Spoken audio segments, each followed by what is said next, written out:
Hey everyone, this is Hunter from TEQ Customs. Today we're going to do a comprehensive overview of this Lexus Gx460. This vehicle was really purpose-built for our customer's needs. He requested a rig that he could first and foremost tow with and use as a base camp, but it's also built so the vehicle can also hit the trails itself if he wanted to. We've got lots of armor and suspension goodies on here that are certainly going to help him out with those adventures as well. So starting on the front of the vehicle, first off we have a LFD hybrid bumper for the Gx460. This is a full bolt-on bumper, and it also includes some front recovery points, which you don't get with a lot of hybrid bumpers. So that is really a great feature and will definitely help you out in any sticky situations on the trails. We also have a 10,000 pound synthetic line super winch installed in the bumper with a factor 55 flat link. The flat link replaces the winch hook and uses a shackle or a soft shackle for closed system winching, and that is a much safer approach than your standard winch clevis hook. We also have a set of Diode Dynamics Elite fog lights in amber, and we retrofitted the OEM Gx460 headlights with a set of bi-LED projectors in the high beam, and that is going to give this vehicle 2 low beams per headlight for even more light output. These are factory HID headlights with AFS, so we didn't want to mess with the AFS system, so we maintained that and just kept the low beam HID projectors with some upgraded bulbs from Morimoto, but then added in the second set of projectors there for even more light output. Underneath we have a full set of skid plates from RCI. So this rig is completely protected from damage underneath, and all of these skid plates from RCI are in aluminum and powder coated.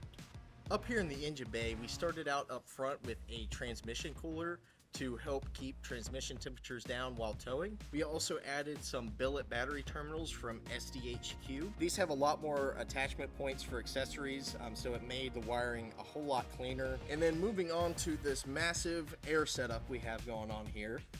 First we have the ARB dual compressor on a Rago fabrication bracket. And the Rago fabrication bracket also has an attachment for the Rago fabrication Wi-Fi air system, which we have ran to each of the 4 wheel wells. It's super easy to air up your tires with this system. You just plug in a chuck to the port in each wheel well and then plug it into the tire. You can air up all 4 tires at one time. It'll equalize the pressure, and you can also use that system to air down your tires if you wanted to.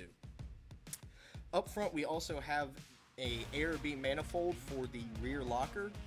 We got completed East Coast Gear Supply differentials for this vehicle and swapped them out. They are re-geared with 4, 5, 6 gears in the aforementioned ARB air locker. Moving back, we have the SDHQ bracket holding our Switch Pro's 9100 switch system. This switch system has 8 different inputs and a lot of customizable features that you can use. And this switch system is what controls all of the lights and accessories all around the vehicle, from the compressor to the air locker to the light bar on the roof.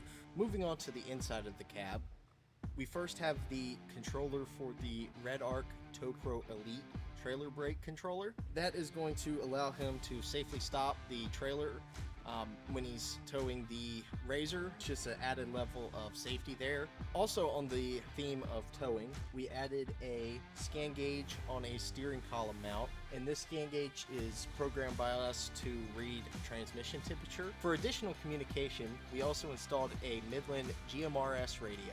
This handheld also has both a microphone and a speaker built into it, so there's no need to mount a big bulky radio somewhere in the center console. We tucked it nice and neatly up under, and it just gives a much more clean appearance while still maintaining the same functionality. Next up, we retrofitted multi-terrain select and crawl control into this vehicle. This is actually a fairly straightforward modification, and these options were actually only available as a special order option from Lexus. You just have to swap out a computer under the dash and the switch for the crawl control, and that goes right next to the four-wheel drive selector in the center console. There are no good off-the-shelf mounts for the Switch Pro's keypad for the Gx460, so we went ahead and made a custom mount in the center console. It looks much more integrated than it would just drilled in some random place in the dash. Finally, using the Beat Sonic module,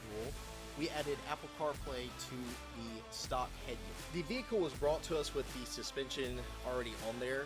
It was done by our friends at Alpine Performance and Off-Road in Troutman, North Carolina. So if you're down in the Charlotte area of North Carolina, they're a great shop to go to. For suspension, we have Dobinson's MRRs with Dobinson's upper control arms. We highly recommend that setup.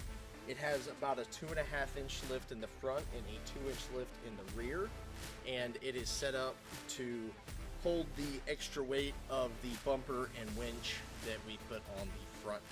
Protecting the rocker panel of the vehicle, we have RSG metalwork sliders, and these also have a top tread plate, so they make a great step as well.